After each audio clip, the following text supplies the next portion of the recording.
Supreme court से जमानत मिलने के बाद अब अपने घर पूर्व मंत्री आलमगीर आलम जी लौट चुके हैं। 2 वर्षों तक वो जेल में रहे। जेल का सफ़र कैसा बीता, ये सबसे पहले हम जानने की कोशिश करेंगे, क्योंकि ये कहा जाता है कि एकांतवास होता है और वहाँ कई तरह की चीज़ें मन में आती है। जो पीछे आपने नहीं किया वो भी मन में होते हैं और आगे क्या करना है इसकी भी सोच वहाँ से निकलती है। पूर्व मंत्री हैं, काफ़ी अनुभवी हैं, लंबा सफ़र है राजनीतिक इनका।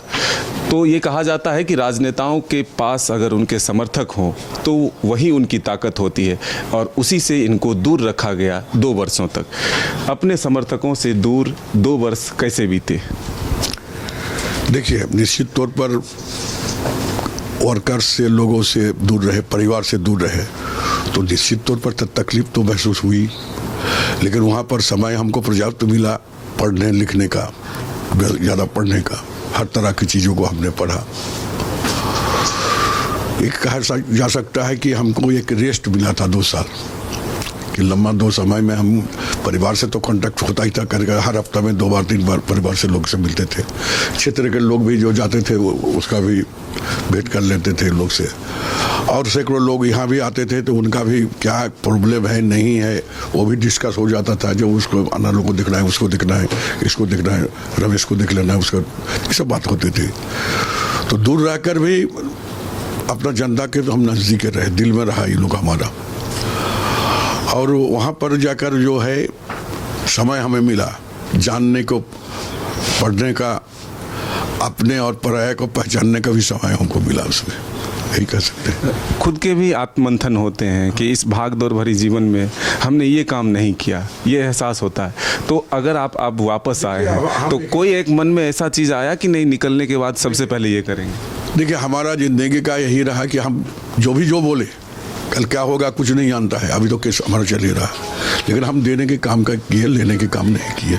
या हमारा वर्कर क्या, किसी को आदमी को भी किसी ऑफिसर को पूछे बता देगा, कभी नहीं। लेकिन ठीक है, राजनीति है। आप नहीं थे लेकिन आपके क्षेत्र में प्रतिनिधि के तौर पर आपकी पत्नी भी रही। अब आगे क्या है मन में, जो राजनीति में फिर से एक बार सक्रिय भूमिका में? नहीं, अभी है, अब हमारा बेटा है। हम तो पहले ही बोलते थे कि हमारा बात जो होगा, राजनीति जो करेगा हमारा बेटा ही करेगा।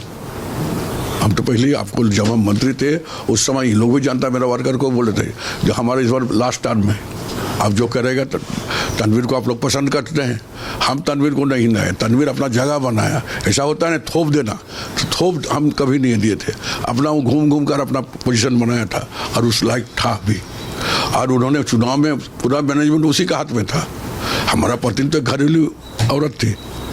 अभी बहुत सवाल न्यायालय से है जुड़ा हुआ, इसलिए उससे हम नहीं करेंगे। लेकिन जो अगल बगल के राज्यों में SIR हुआ और आप झारखंड में भी होना है, और ख़ास करके आपके क्षेत्र पर निगाहें हैं, जो आपके विपक्ष के लोग हैं वो पाकुर और साहेबगंज को टारगेट करते हैं कि SIR का सबसे ज़्यादा फ़ायदा उनको वही होगा। तो आप लोग किस तरह से सजग हैं वहाँ के लिए? देखिए, आपको याद होगा ये 2014 से 2019 तक ये जो बांग्लादेशी घुसपैठी को लेकर एक नहीं कई सवाल उठे, आज भी उसका रिकॉर्डिंग होगा। और बार बार हम एक चीज को दर्शाते थे, ये भाई अगर आपको लगता है कि बांग्लादेशी है तो क्यों नहीं आप गांव का नाम बोलते हैं? इस गांव में इतने लोगों का बांग्लादेशी है तो एक आइडेंटिफिकेशन हो जाना चाहिए। और हम अध्यक्ष को भी बोले थे कि एक कमेटी बना दिया जाए विधानसभा का, जो कमेटी में भी हम भी रहेंगे। अगर बाहर का ऐसा आदमी है तो उसको बाहर निकाल दिया जाएगा, चाहे वो भी रहे। तो बना तो नहीं, बिहार में भी हुआ, कितना आदमी को बाहर निकाला गया। एक नैरेटिव सेट करने के काम किया, इसके सिवा हमको तो कुछ नहीं लगता है। आप बताइए, पश्चिम बंगाल की जो चुनाव हुई, क्या इशू था? भ्रष्टाचार का या 15 साल का जो एंटी इनकम्बेंशन उसका कुछ था? आप बताइए, किसी का कोई नेता का भाषण में?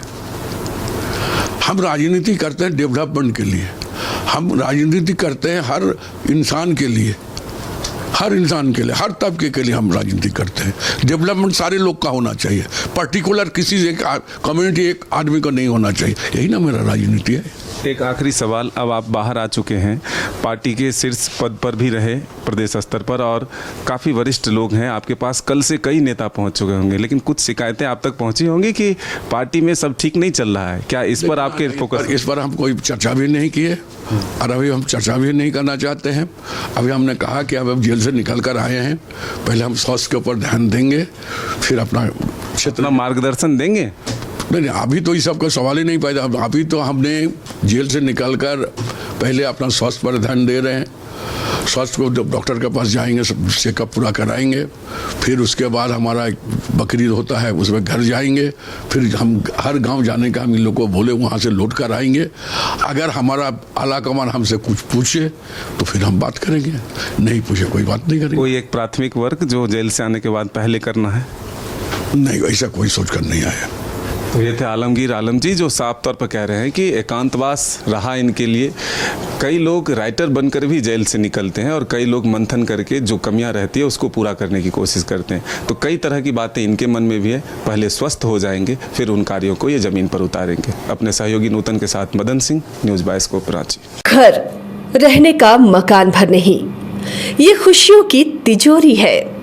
दरवाजे पर दस्तक देता पड़ोस, खिड़कियों से उमड़ आता आसमां, तारों में उलझी ऐसी ना जाने कितनी दास्तां। कहती हैं चले डायमंड सिटी, एक सफर हम सफर के साथ अपने घर तक। Diamond city, life long bonding, 500 से ज्यादा खुशहाल डायमंड परिवार। जल्दी करें, सिर्फ 200 फ्लैट बाकी। आज ही बुक करें अपना आशियाना।